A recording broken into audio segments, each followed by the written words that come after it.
দর্শক, বাংলাদেশের জাতীয় মাছ ইলিশ এখনো পর্যন্ত আমাদের চোখে মানে বড় জাতের যে ইলিশগুলো আছে সেগুলো চোখে পড়ে নাই।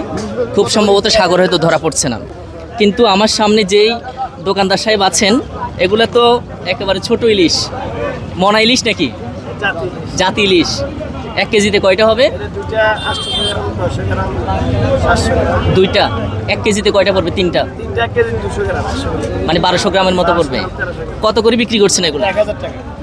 কেজি 1000। ছোট ছোট মাছ 1000, কিন্তু আজকে তো মাছ নাকি অনেক ধরা পড়ছে নাকি?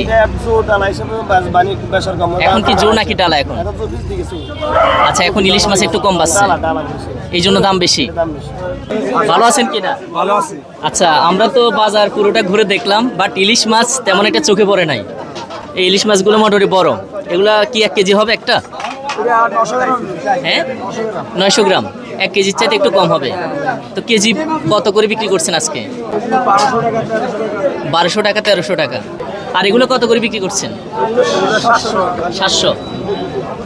আচ্ছা, এগুলো 1 কেজিতে কয়টা হবে? 3টা হলে একটু বেশি হবে মনে হয়, 2টাতে একটু কম হবে।